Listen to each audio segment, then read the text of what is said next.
Let me ask you, what is this normally? Hi, I'm Joe Calderoni. I'm the Communications Senior VP here at Mount Sinai South Nassau. Thank you to our Facebook audience for joining us again today. This is actually our 13th edition of Facebook Live during the COVID pandemic. Today, as you notice, we're inside the building. Most of the Facebook Live events that we've done have been outside the building. We're back inside the building, and that's very significant because we are at a point now in the pandemic where we have fewer than 100 patients, COVID-positive patients in the hospital. And we have with us today Dr. Rob Sharma, who's our Chief Medical Officer here at Mount Sinai South Nassau. And I'm going to turn right to Dr. Sharma for an update on where we are during this pandemic. So Joe, it wasn't that long ago where you could not be in this space without wearing an N95, a face shield, and an isolation gown. Tell us, where are we? We didn't tell the audience where we are. We're in the critical care unit. And previously this room was full of 13 patients, all on ventilators with severe COVID disease. Thankfully, due to social distancing and all of the efforts made by the community and healthcare providers across the area, we've seen a significant downtrend in COVID cases coming into the hospital. This week, for the first time in many weeks, we have 2/3 of our patients in the hospital actually are COVID-free. So we're seeing a return to the typical types of hospital cases that we've had, and we've isolated our patients so that anyone that's on a COVID unit is not being mixed with somebody who's here for another reason. And this way we can keep everyone safe, and the staff also know how to wear appropriate personal protective equipment. And when we transition a unit back to its original purpose from a COVID unit, this is what happens. You see the people behind us who are environmental services staff or housekeeping staff, and they've been doing a tremendous job. So this is our fantastic EVS team, and without them we would not be able to provide the care that we do on a daily basis. Especially through COVID, we've had to rely on cleaning spaces after a patient has been in there and making sure that a CAT scan is clean, an X-ray, whatever it was, and without our EVS team we wouldn't be able to do that. So I want to thank the men and women here for the hard work that they do. Many are unsung heroes and behind the scenes, but it's their hard work that they're doing that will prepare this space for the after the COVID pandemic has been under control, so we can continue to care for patients. Great. And it's actually, I'm told, safer now than when it opened. I mean, we've cleaned this space now 3 or 4 times. We're in the final stages. It's probably going to reopen as a critical care unit later this week. So this Friday, we plan to reopen the unit. It is a critical care unit. It will stay a critical care unit. I don't know that it's safer, but certainly it will be as clean as it has ever been in terms of every nook and cranny. They're repainting, so there's no doubt in my mind that this unit will be a clean and safe unit for patients that need critical care. So tell us, what does that mean, critical care? If you're in this unit normally, non-COVID patient, and this is going to be non-COVID, right, when we're back? As long as the numbers stay low, yes, this will be non-COVID. Critical care is a status of a patient that's our most ill patient in the hospital. This patient requires the most resources. Often they require ventilators. If their blood pressure is low, we have to give them drugs to support their blood pressure. Those drugs can be very dangerous, so you have to monitor them closely. And the nursing ratios are very, very high, meaning very low, rather. So it's 1 nurse to either 2 patients, and sometimes we even have 1 nurse to 1 patient. And that doesn't happen anywhere else in the hospital typically. So this is where the sickest of our patients are monitored, cared for, and recover. So what kind of diseases? I mean, we're talking cardiac, pneumonia, what kind of diseases would you typically see in a critical care unit? So any disease that affects the body so profoundly that its response is no longer sufficient and needs extra help. That could mean being on a ventilator. So pneumonia is a good example. Most pneumonia we can treat as an outpatient, but occasionally you get so overwhelmed by the pneumonia that you can't oxygenate your blood anymore, and without that you would die. So we put people on ventilators and we monitor their ventilators here. If patients have sepsis, which is an overwhelming infection, and it could be any infection, not just COVID, but any infection. Your blood pressure drops, your heart rate starts to go very high. We give medications to support the blood pressure, to keep the heart rate lower, so patients can get through the infection. We give antibiotics, etc. Antibiotics can be given anywhere, but those blood pressure medications, they're very tricky. You have to keep an eye on them. We give that here. And then patients who just need to be watched. Sometimes you have a severe allergic reaction. And if you're in the wrong space after that, for 24 hours, we like to watch people sometimes in a critical care setting so that the nurses can keep an eye on them. Stroke patients are a good example. We give a clot buster for stroke patients that first 24 hours after the clot buster is given.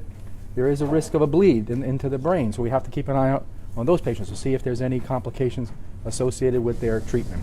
So a whole host of patients can be seen here and are treated here on a regular basis.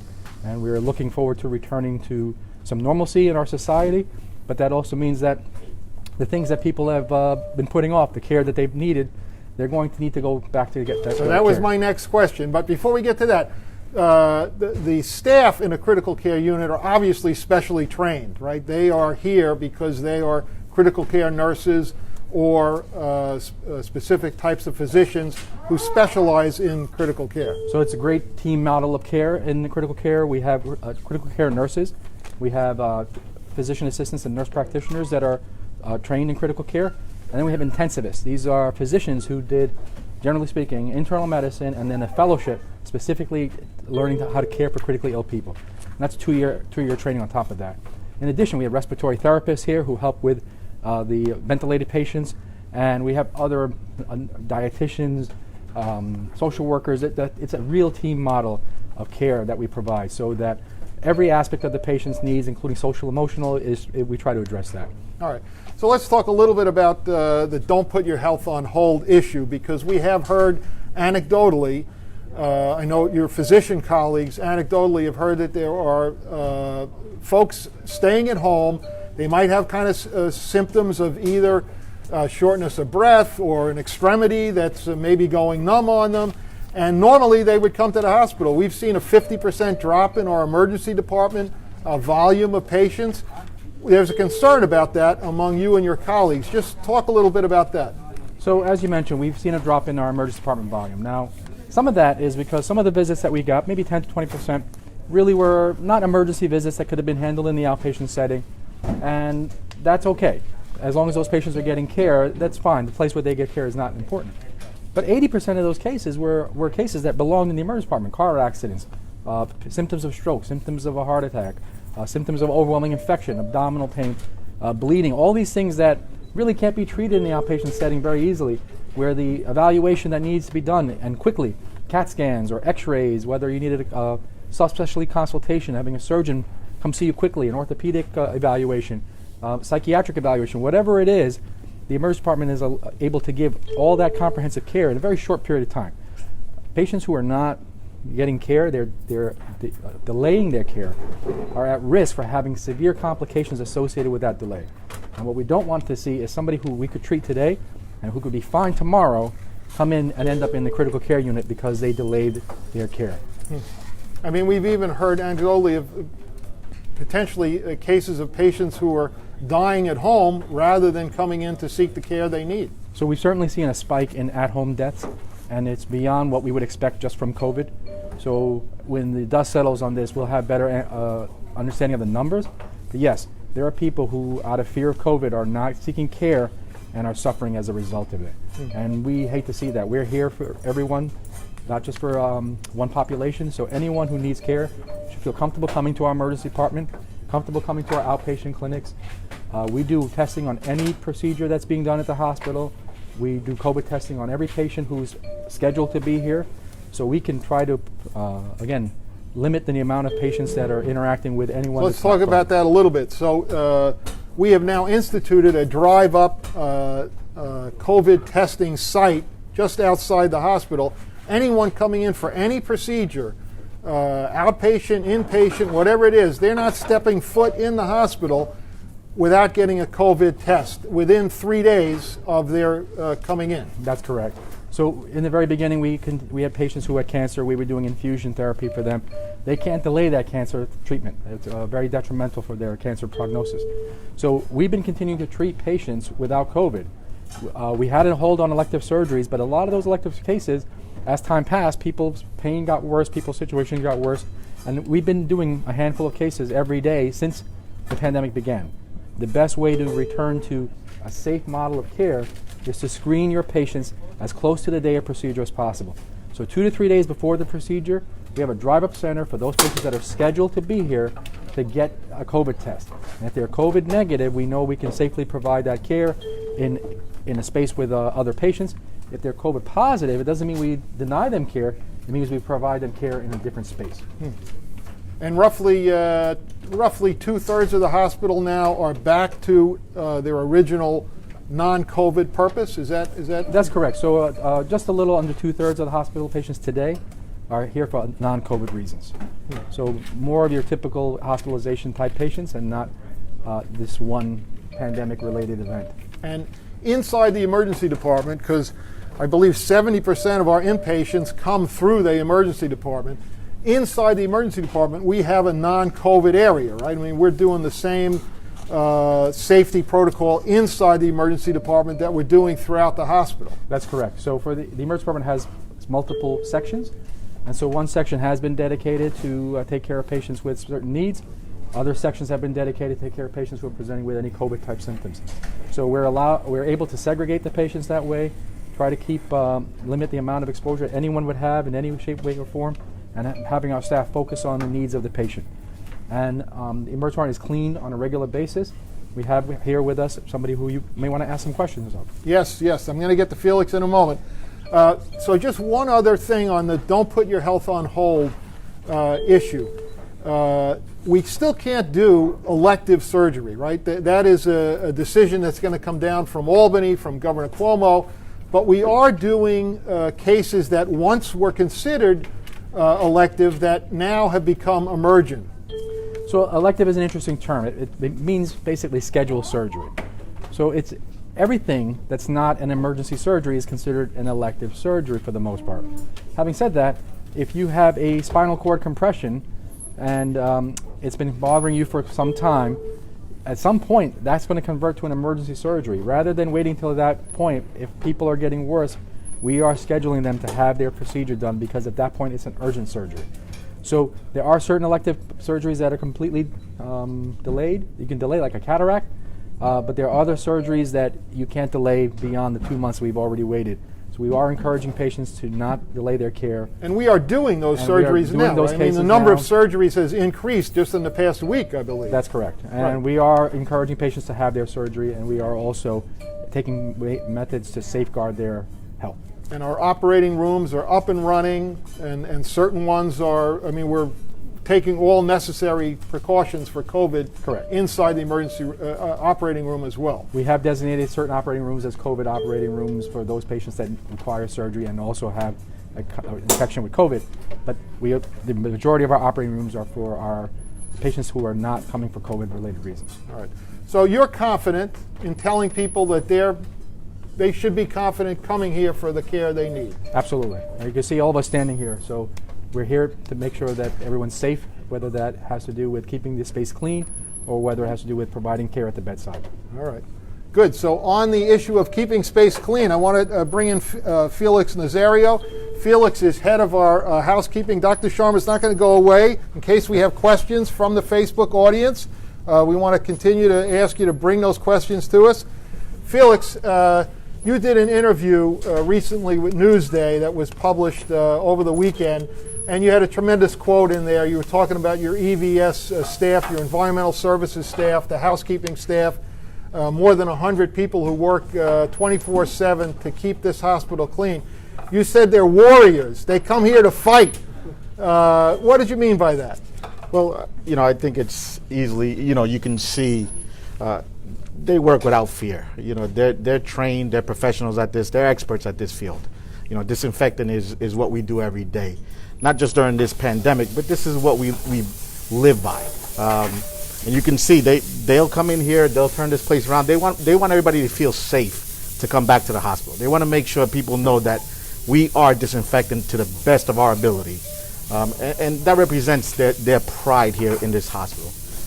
And you can see, between the facilities department, painting everything, patching everything, making the place look newer and feel safer. Spick and span. This place is spick and span. And the housekeepers have pride, and they want people to know that this is what they're here for. This is what they come and do every day. Now talk to me, before we went on air, you were talking to me a little bit about terminal cleaning Yes. and the EPA regulations, and when you go after COVID, when you go after that virus, you're using specific products. Yeah, so we use chemicals that are EPA registered and have a kill claim for the coronavirus. Specifically for the coronavirus, amongst other viruses that are out there, but specifically for the coronavirus. Right. So that's what our staff is using. And performing a terminal clean. So terminal clean basically means we're wiping down all the surfaces from top to bottom. Everything is being removed. Just as you see behind us. Just as you see. Right. And we remove everything from the room. So as you can see, there's a lot of equipment being, is out of place, but that's because it's being disinfected. Explain to us, I see somebody's using the Ghostbuster.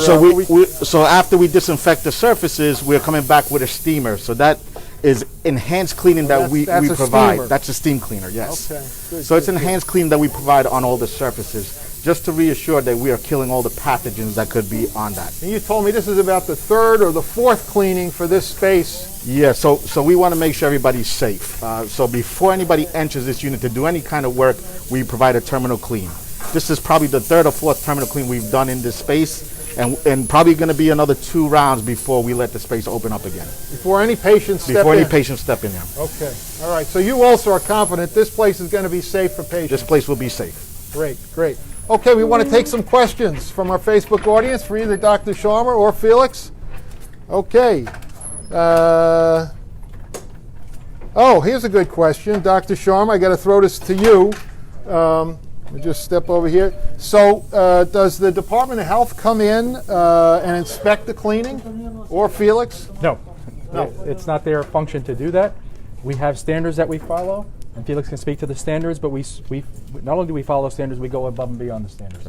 So we are confident that if anyone came in to do an inspection, they would have no issues with how we do our cleaning. But they could come in at any time. The DOH is always able to come in and inspect any hospital at any time, but they do not inspect specifically cleaning efforts for like this type of unit turnover. Right, but I mean, we're always subject to inspection by either DOH or the Joint Commission. That's correct. Right, either one could walk in through our door, as they do, unannounced. That's Yes. correct. Right. And I think any kind of regulatory agency that comes in, we're ready for them. We're expecting them. That's the way we start our day. At any given time, we're anticipating somebody to come in to inspect, and that has to do with training, documentation. We also test the surfaces with our ATP machine, and that's to check if there's any bioburden left on the surface, and really checks the way we're cleaning. So we're always sticking to guidelines. We follow CDC regulations. You're double checking yourselves. We're double checking, yes. Okay, all right, good. So another question from our Facebook audience. They have a question about the HVAC, about the air circulation. Sure.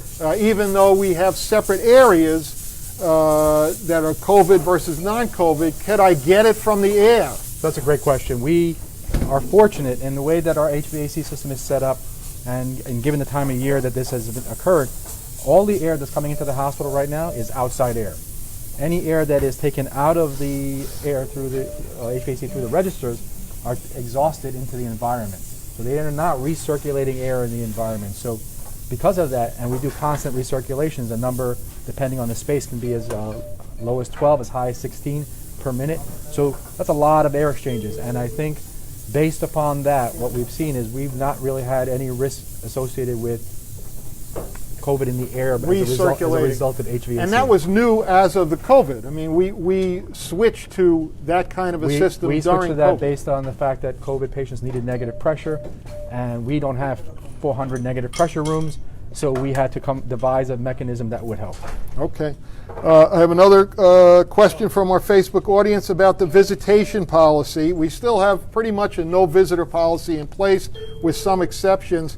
If somebody has surgery, are they allowed visitors? So currently under the governor's executive order for visitation, there are exceptions to the visitation policy. They relate to the ability for the person who needs the care to get care. So a child under 16 would be allowed to have a parent, as an example. An elderly patient with significant cognitive disabilities would be allowed to have a family member with them to help with their care. But generally speaking, general visitation is still on hold pending any guidance from the government. And we'll have to wait for Albany in terms of what that visitation policy may change back to. That's correct. Okay. So this question is really not specific to the hospital. It's more of a general health question. If and when we go back to our offices at work, do I have to worry about the HVAC system at my workplace? No. So the other nice thing about the way the HVAC system is set up, and our facilities people have done a phenomenal job with this, is our hospital has multiple sections, and in those sections, each HVAC system is independent. So let's say we did keep and we've done this strategically, if we kept a certain space and it had COVID patients, because we are going to, all hospitals will have COVID patients for the foreseeable future. Until there's a vaccine, we will have COVID patients. It's a reality we have to accept. But we are able to set our HVAC system so that if someone is in one wing, if one wing has COVID in it and the other wing doesn't have COVID in it, those HVAC systems are separate. Okay. So it doesn't matter what's happening in your system because there's no COVID being spread there. Okay. I think this person was asking about their office workplace at their place of employment. Oh. They're not at yet, obviously, Correct. because we're still on pause. But there's no strong evidence that COVID is airborne at all. We don't see anything that would suggest that. It is a respiratory droplet, so if someone sneezes and you're in a space that they sneezed in, then you could be exposed to it. that's what the droplet refers to? That's what the droplet refers to, that the virus clings to water molecules that are in our body's system. So whether it's in a cough, whether it's in speaking or singing or sneeze, there's water molecules coming out of our airways. And those water molecules have adhered onto them virus particles, up to 200 million in a sneeze as an example. So one of the challenges is if you're in your office space, if you're by yourself, through the ventilation system, there's close to a 0% risk. I wouldn't say it's zero, but it's close to zero. As close to zero as you can get. And of course, that's why we're wearing masks. That's correct. Right? That's why we're washing our hands. That's correct. Repeatedly throughout the day. We're cognizant of everything we're touching, and we're cleaning our areas, our workspaces, even here in the hospital. Of course, we do that even in our administrative offices, not just in the patient area. I think what people need to focus on is making sure that they're disinfecting their work areas prior to their starting their day, during the middle of their day and at the end of their day. That's going to be key. Here at the hospital, we focus on common areas. So you'll see our team walking through all the corridors, the stairwells, the elevators, offices, and we're disinfecting. And that's probably done 3 times a day. And it's just to help reduce the spread if it is landing on any surfaces. Remember, whatever's in the air is going to land. Right. So you want to make sure that all surfaces are cleaned daily. Doorknobs, telephones, whatever it is. All right, one more question here. Will patients who are having procedures, are they required to wear a mask? So it's always beneficial for the patient to wear a mask. The mask does 2 things. If I had asymptomatic COVID and I didn't know about it because I have no symptoms, the mask does prevent me from infecting people around me. Your mask prevents you from getting infected from somebody around you that may be an asymptomatic person as well. While the governor's order is in place, we have to wear a mask in public settings anyway, where 6 feet of distance is not allowed. So unless the procedure requires access to the mouth or nose, then the patient would not be, in that case, the patient wouldn't wear a mask. The patient should wear a mask. Just for their own safety and for the safety of the staff. And as required by the executive order as well. So for all 3 reasons, yes. All right, good. So just coming on back to our original issue, don't put your health on hold. Anything you want to say to the audience, just in sum? No, just repeat that comment. Don't put your health on hold. Don't put yourself at risk out of fear. We are on the back end of the mountain, as some people like to say. And that means that things should get better every day. We should see less and less concerns, and we need to return to some normalcy. People who need care need to be comfortable getting their care. They should be comfortable coming here. But at the same time, we have to remain vigilant in terms of social distancing, You have to keep wearing masks, Yes. hand hygiene. And as you saw, the pause was extended. I think that was the right thing to do. We're seeing resurgences in other countries that have opened up, and we want to avoid that here. And certainly, to the extent that we can, we should all use some common sense, be smart, wash our hands, disinfect our spaces, and wear a mask and socially distance. Great. Dr. Sharma, thank you. Felix, thank you. Thank you to this great EVS staff, our great housekeeping staff. Thank you very much. Thank you to everyone out there in Facebook land.